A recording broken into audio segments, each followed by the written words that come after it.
Labdien! Cilvēktiesību konferences ietvaros mēs jau 4. reizi vismaz pēc kārtas pievēršamies arī jaunumiem saistībā ar Eiropas Savienības pamatiesību hartas piemērošanu. Un šī cilvēktiesību konference, protams, nav izņēmums. Ir vairāki tādi pieturas punkti, ar kuriem es vēlētos sākt. Pirms es jūs iepazīstināšu ar tiem jaunākās judikatūras piemēriem, kurus konsultējoties arī ar juristiem, kas strādā manā kabinetā Eiropas Savienības tiesā, es esmu atlasījusi kā visus tādus interesantākos nolēmumus un arī tādus, kas spilgti parāda, kurā virzienā iet Eiropas Savienības pamatiesību hartas piemērošana. Vispirms tātad daži vispārīgi punkti. Pirmais. Ir acīm redzams tas, ka skatoties vismaz pēdējo gadu griezumā Eiropas Savienības tiesas judikatūru, var redzēt, ka pamatiesību hartas piemērošana tiešām iet plašumā. Un nacionālās tiesas, kas vēršas ar prejudiciāliem jautājumiem, ļoti bieži, ja ne katrā lietā, uzdod jautājumus par konkrēta Eiropas Savienības tiesību akta interpretāciju kopsakarā ar Eiropas Savienības pamatiesību hartu. Tātad nacionālajām tiesām Eiropas Savienības dalībvalstīs ir ļoti svarīgi zināt, kas tad, piemēram, pamainās Savienības tiesību akta izpratnē, skatoties uz to caur pamatiesību hartas prizmu. Vienlaicīgi arī Eiropas komisija ļoti bieži rosinot pārkāpumu procedūru par attiecīgi vai nu kādas direktīvas ieviešanas termiņa nokavējumu vai Eiropas Savienības tiesību neievērošanu no kādas dalībvalsts puses, ļoti bieži, arvien biežāk atsaucās arī uz konkrētās Eiropas Savienības tiesību normas izpratni kopsakarā ar Savienības pamatiesību hartu. Vienlaicīgi šādai pieaugošai pamatiesību hartas piemērošanai, protams, ir robežas. Un šīs robežas vienmēr ir jāatcerās. Un robežas, es teiktu tā, ir divas.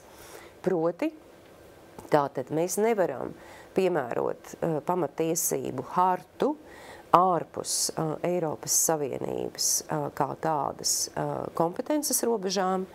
Un otrais, atbilstoši Eiropas Savienības pamatiesību hartas norādēm, pašas hartas norādēm, pamatiesību harta nerada jaunas tiesības. Proti, nerada tiesības, kuras nav noteiktas kādā no Eiropas Savienības tiesību aktiem. Tās ir robežas. Otrais punkts. Ir ārkārtīgi svarīgi vienmēr skatīties, ko nosaka vispirms piemērojamais Eiropas Savienības tiesību akts, vai tā ir regula, vai tā ir direktīva, vai tas ir ietvara lēmums. Tātad ir jāskatās, vai, piemēram, šādā tiesību aktā ir rodama pamatiesību atruna. Es ar to saprotu, ka, piemēram, konkrētais pants direktīvā vai regulā satur tiešu norādi uz Eiropas Savienības pamatiesību hartu. Tas ir iespējams. Otrais, kā konkrētās regulas vai direktīvas tātad preambula varētu ietvert arī atsauci uz pamatiesību hartu. Parasti tas nozīmē, ka Eiropas Savienības likumdevējs uzsver, ka konkrētā regula vai direktīva ir jāpiemēro, ievērojot pamatiesību hartā noteiktās tiesības un brīvības. Un trešā situācija ir tad, ja, piemēram, tiesību akts atstāja konkrētā jautājuma tālāku jaunu noregulējumu dalībvalsts ziņā, proti tiesību aktā ir norāde, ka šis konkrētais tiesību akts ir jāīsteno, ievērojot arī nacionālos tiesību aktus. Kā mēs zinām, ja pastāv tāda atruna Eiropas Savienības tiesību aktā, tad jebkurā gadījumā arī nacionālo tiesību atruna drīkst tikt izmantota tādējādi, lai tā tomēr nenonāktu šīs valsts kompetences izmantošana, nenonāktu pretrunā Eiropas Savienības tiesībām. Kāpēc es jums minu šos trīs tādus gadījumus vai tiesību aktos esošos formulējumus, tiem ir jāpievērš uzmanība tāpēc, lai jums veidotos jau tāda izpratne, es teiktu, norāde par to, kādā veidā vajadzētu interpretēt Eiropas Savienības tiesību aktu. Un tieša vai netieša norāde uz pamatiesību hartu vai norāde uz dalību valsts rīcības brīvību ietekmē to, kādā veidā mēs interpretēsim, kā tiesneši interpretēsim Eiropas Savienības tiesību aktu kopsakarā ar pamatiesību hartu. Pēc šiem tādiem vispārīgiem komentāriem es tātad pievērsīšos konkrētajām atlasītajām lietām, kas ļoti uzskatāmi parāda to virzienu, kādā iet Eiropas Savienības tiesa, piemērojot pamatiesību hartu. Un viena no, manuprāt, spilgtākajām lietām, kas Eiropas Savienības tiesā bija 2024. gadā, ir Real Madrid Club de Futbol lieta, tātad C 633 slīpsvītra 22. Šī lieta ir būtiska, jo mēs interpretējām tātad Brisele 1 regulu vēl tajā redakcijā, kas tātad bija spēkā līdz aptuveni 2015. gadam, un kā mēs zinām, tātad regula par jurisdikcijas un spriedumu atzīšanu un izpildu civillietās un komerclietās ir viena no tādām centrālajām asīm, uz kurām vispār balstās kopējā tātad tiesiskuma telpa. Mēs interpretējām Briseles 1, 34. un mums tika prasīts arī 36. pants, kopsakarā ar Eiropas Savienības pamatiesību hartas 11. pantu, proti pants, kas nosaka tiesības uz vārda brīvību. Kopumā tātad vārda brīvības aizsardzība ir viena no centrālajām vērtībām arī Eiropas Savienībā, un iemesls tam ir tāds, ka līguma par Eiropas Savienību 2. pantā īpaši arī tiek aizsargāta tātad plurālisma vērtība. Lietas apstākļi bija tādi, ka Francijas labi zināmais laikraksts Le Monde publicēja savulaik rakstu, un žurnālists, kurš tātad šo rakstu bija uzrakstījis, tajā apgalvoja, ka tātad Real Madrid un arī Barcelonas futbola klubs ir izmantojuši ļoti zināmo šo te dopinga iniciatorus ritiņbraukšanas, profesionāļu, tātad ritiņbraucēju vidū.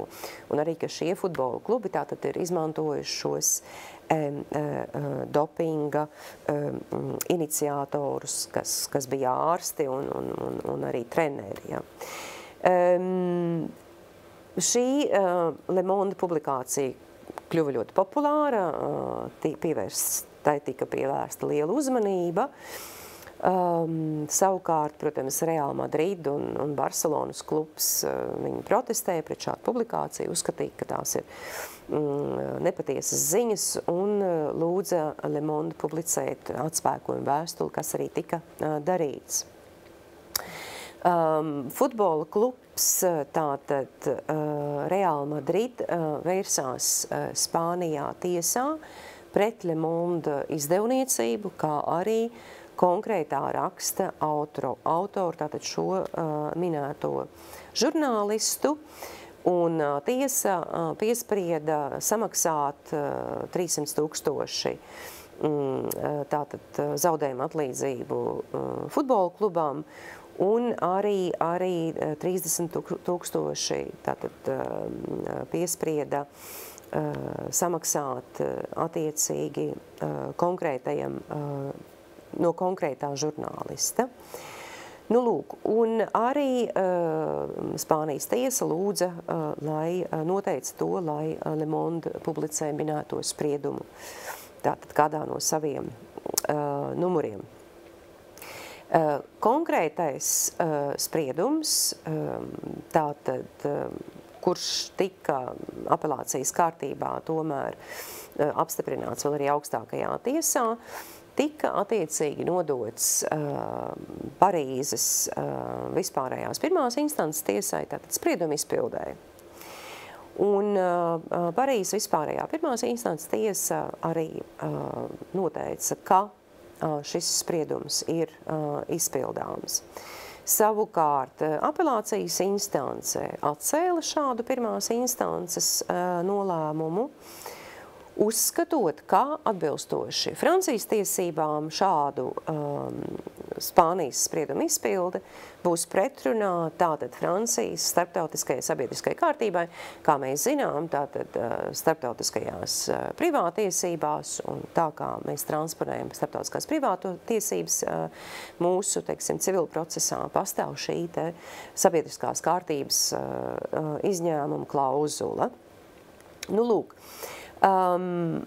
kāpēc tika uzskatīts, ka šis Spānijas spriedums nav izpildāms, jo noteiktie sodi atstāja būtisku ietekmi uz presi un žurnālista darbu, un faktiski kavēja tātad vārda brīvību, jā, preses brīvību. Un tādējādi šāda sprieduma izpilde ir pretrunā Francijas starptautiskai sabiedriskai kārtībai, jo tā apdraud vārda brīvību. Pie mums vērsās Francijas kasācijas instance, un jūs arī redzat, kā Francijas kasācijas instance ir formulējusi savu jautājumu. Kas ir ļoti interesanti, ka tātad regulas Briseles 34. panta pirmais punkts, kopsakarā 45. pantu, paredz šos izņēmumu gadījumus, kad sprieduma izpildi var atteikt. Līdz ar to kasācijas instance vēlējās noskaidrot, vai tad, ja sprieduma izpilde veidotu acīm redzamu hartas 11. pantā nostiprinātās preses brīvības pārkāpumu, vai šādā situācijā varētu uzskatīt, ka būtu tātad pretruna Francijas sabiedriskai kārtībai, proti šīs sabiedriskās kārtības aizskārums, un līdz ar to varētu tātad izmantot regulas 34. panta pirmo punktu un atteikt Spānijas sprieduma izpildi. Es pievēršu arī uzmanību tam, ka Real Madrid tātad lietā Eiropas Savienības tiesai, protams, bija iespēja vēlreiz atkārtot to, kas ir Eiropas Savienības savstarpējās atzīšanas, tātad vispārējais tiesību princips. No kādiem elementiem šis vispārējais tiesību princips sastāv. Un šie elementi ir sekojoši, ka tātad Eiropas Savienības dalībvalstis balstās uz savstarpēju uzticēšanos tiesvedībām, tām tiesvedībām, kas notiek jebkurā Eiropas Savienības tātad malā. Nākamais. Savstarpējā uzticēšanās nozīmē to, tātad konkretizējas tajā, ka nolēmumi tiek automātiski atzīti, tātad vienas dalībvalsts nolēmumi tiek automātiski atzīti otrajā, citā dalībvalstī.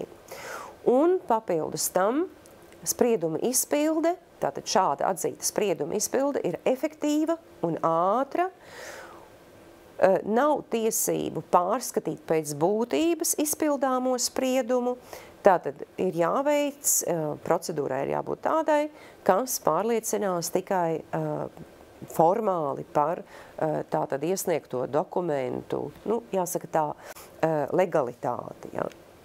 Tātad tās ir vispārējā, šī konkrētā vispārējā tiesību principa tvērums un izpratne.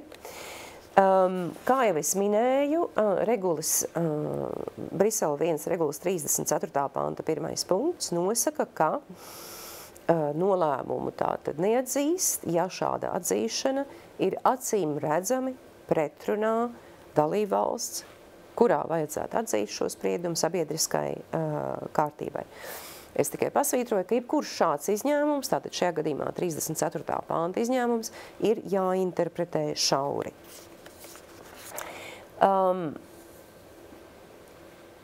Eiropas Savienības tiesai bija arī iespēja šīs lietas ietvaros precizēt, kāda tad ir pašas tiesas kompetence attiecībā uz 34. panta 1. punktu, kas paredz tātad dalībvalstī tiesības atsaukties uz savām valsts tiesībām.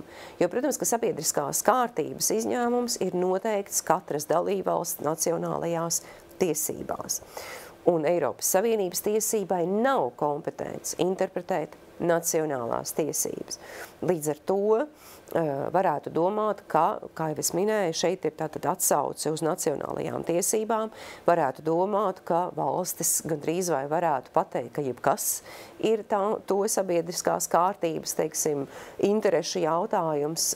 Tādējādi bija ļoti svarīgi, ka Eiropas Savienības tiesa pasaka, kuras ir tās robežas, cik tālu var iet, un kā jau es teicu, vispārējais princips ir pat tajās tiesību normās, kurās ir atruna uz nacionālo valstu tātad likumdošanu, tik vai tā robeža ir tāda, ka jebkura šī atruna nedrīkst būt izmantota pretēji Eiropas Savienības tiesībām. Un tas ir tas, ko arī tiesa šeit atgādināja. Tātad tiesa nedefinē, kas ir dalībvalsts sabiedriskās kārtības, kāds ir sabiedriskās kārtības jēdziena saturs, bet pārbauda robežas, proti, un šīs robežas ir, ka šī atruna nedrīkst nonāk pretrunā regulai par savstarpējo tātad spriedumu izpildi.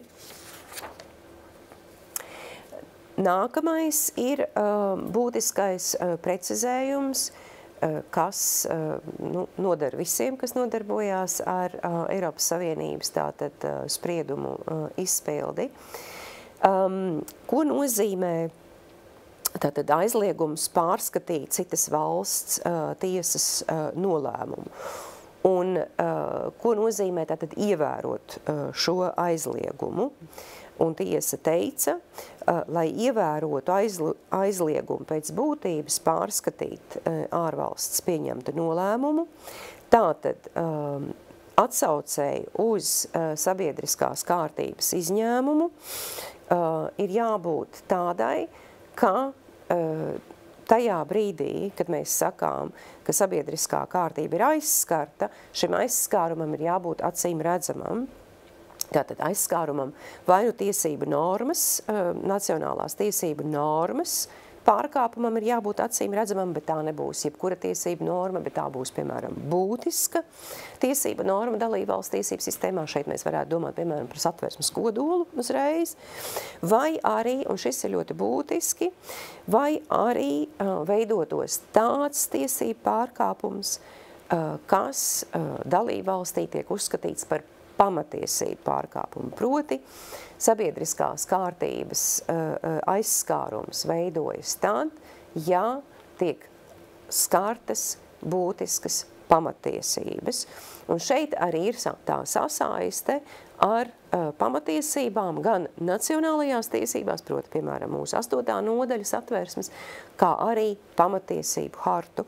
Un kas ir ārkārtīgi svarīgi šajā spriedumā, ka tiesa precizē, un jūs redzat arī slaidā šo te otro punktu, ko es vēlos uzsvērt, proti, ka ikviena dalībvalsts var atsaukties uz sabiedriskās kārtības atrunu tad, ja izpildot attiecīgo tiesas spriedumu, tiktu acīm redzami pārkāpta būtiska tiesība norma Savienības tiesības sistēmā vai arī Savienības pamatiesības, proti pamatiesību harta. Šo es tiešām vēlos pasvītrot, jo šeit parādās visa Eiropas Savienības tiesību būtība, proti, ka Eiropas Savienības tiesības, tostarp pamatiesību harta, ir nacionālo tiesību sastāvdaļa. Līdz ar to sabiedriskās kārtības atruna attiecās gan uz būtisku nacionālo tiesību normu un nacionālo pamatiesību katalogu, gan būtisku Eiropas Savienības tiesību normu un Eiropas Savienības pamatiesību hartu. Nu, lūk, tātad, kā jūs redzat, ir, jāsaka tā, divas prezumcijas. Eiropas Savienības tiesības vispār balstās uz vairākām prezumcijām, un viena prezumcija ir, ka mēs uzticamies tiesvedībām visā Eiropas Savienības tiesību telpā, savstarpēji uzticamies. Mēs arī uzticamies, ka visas dalībvalstis ievēro pamatiesības, tostarp tātad pamatiesību hartu. Un, protams, ka šis izņēmums, kad pamatiesības ar spriedumu izpildi varētu tikt pārkāptas, tas ir izņēmuma gadījums, kuram ir jābūt interpretētam šauri.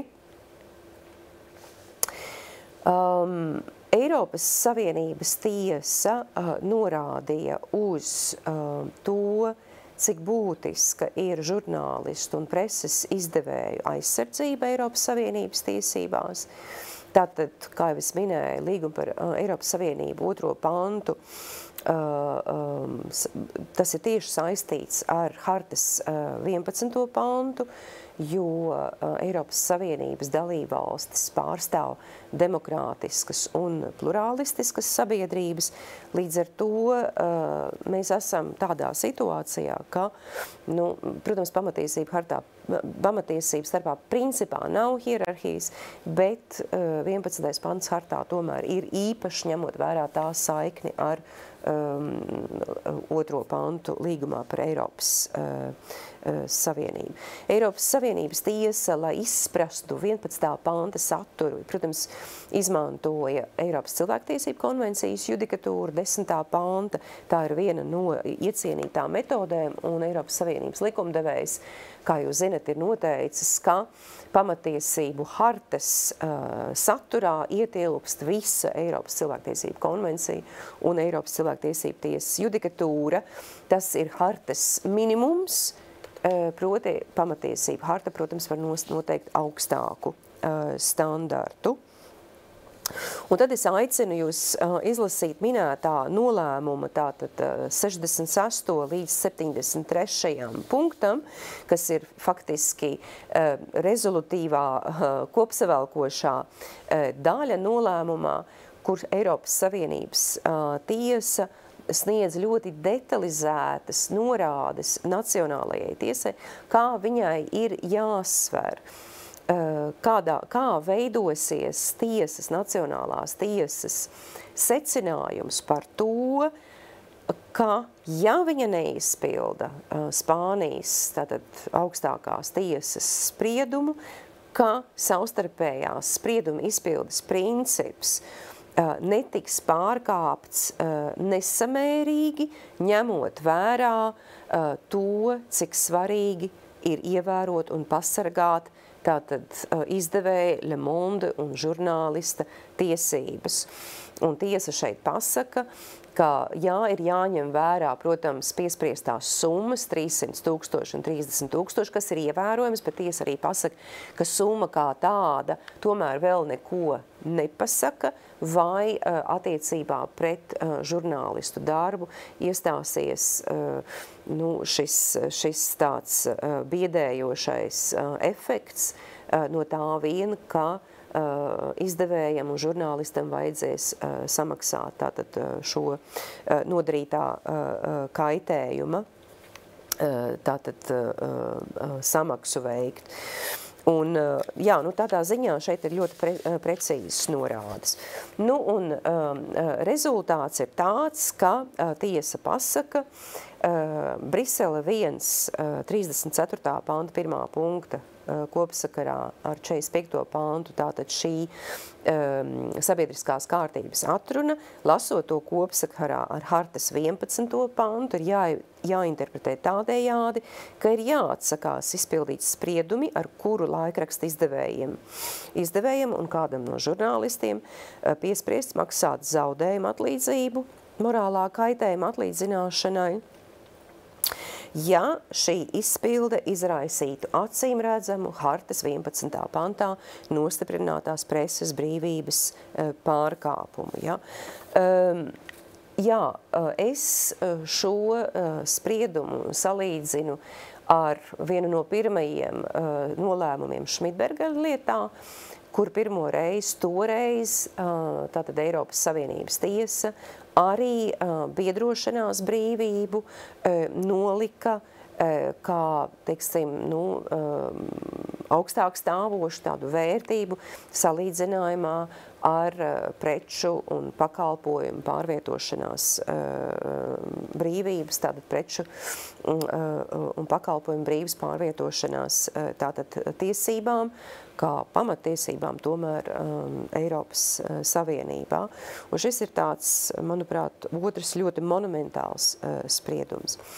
Tad es vēl pievēršu uzmanību vēl diviem spriedumiem, attiecībā uz kuriem es detaļās neiešu, bet šie ir tikpat būtiski nolēmumi, kā manis jau piesauktais. Bija uzsāktas divas pārkāpuma procedūras pret Čehiju un Poliju saistībā ar to, ka nec Čehijā, nec Polijā Eiropas Savienības pilsoņi, kas nav Čehijas vai Polijas pilsoņi, bet kuri dzīvo Čehijā un Polijā,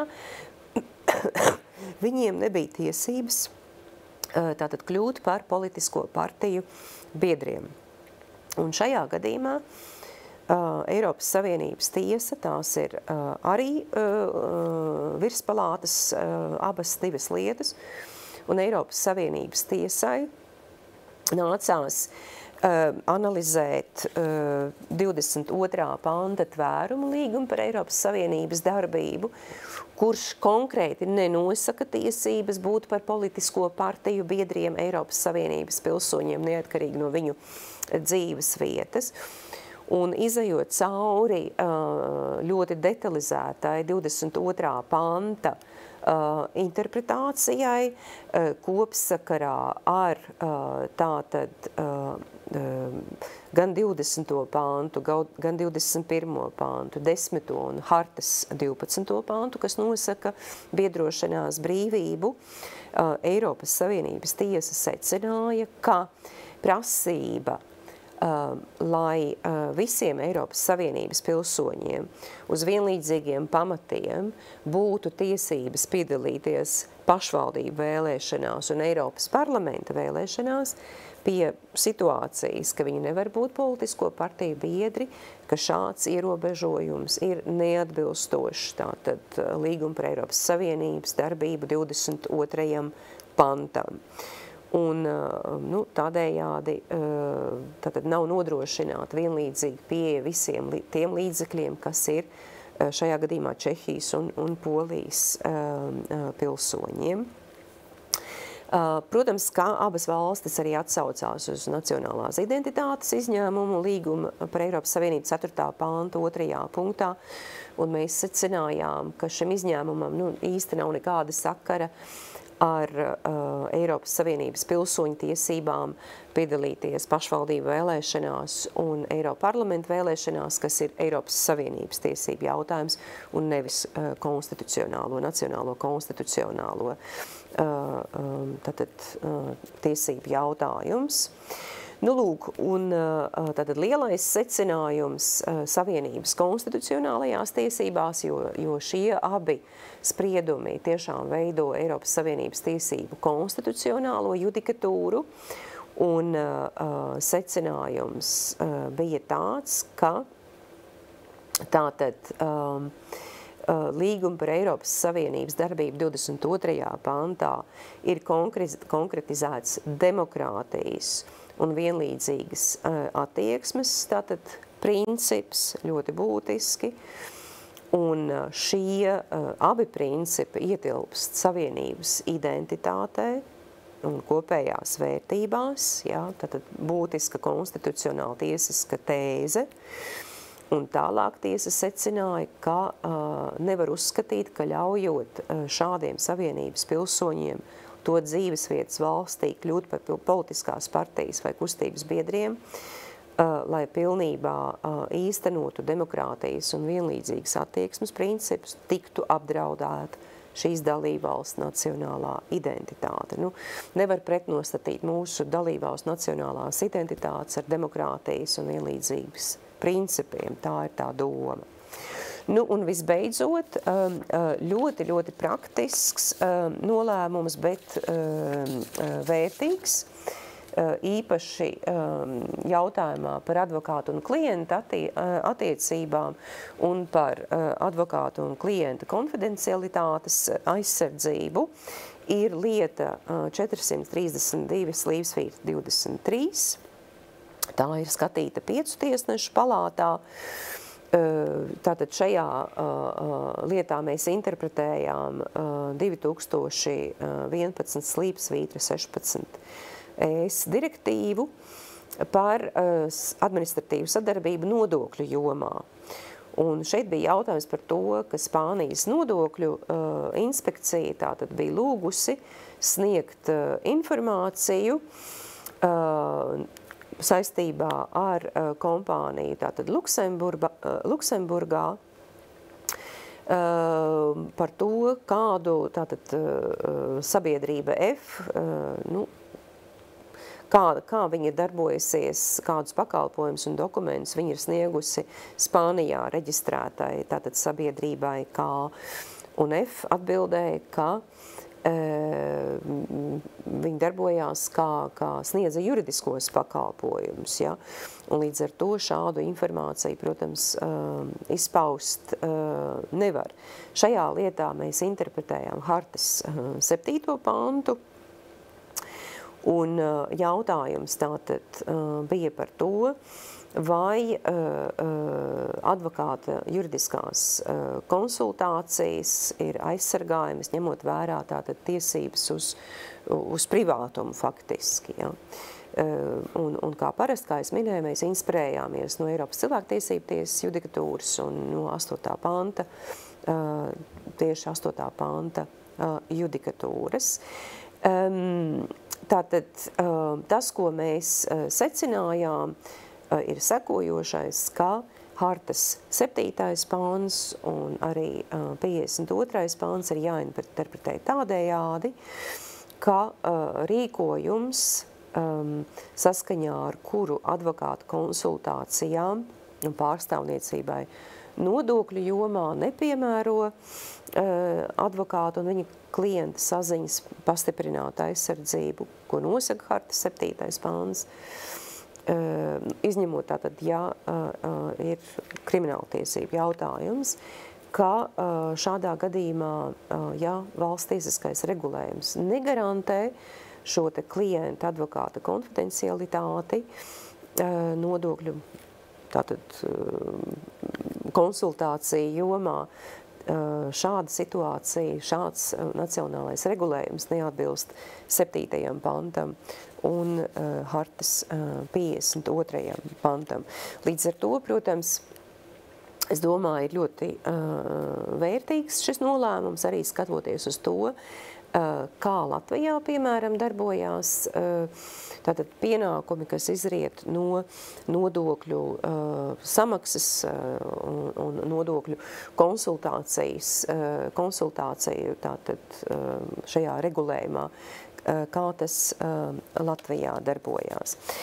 Nu, lūk, kā jūs redzat, tad nešaubīgi Eiropas Savienības pamatiesību hartas piemērošana notiek pilnīgi citā loģikā, jo mēs šeit nenonākam līdz it kā tādam vienkāršam secinājumam, ir konkrētā cilvēka tiesība pārkāpums vai nē, kā mēs par to runājām cilvēktiesību konferencē, tātad daļā par cilvēktiesību konvenciju.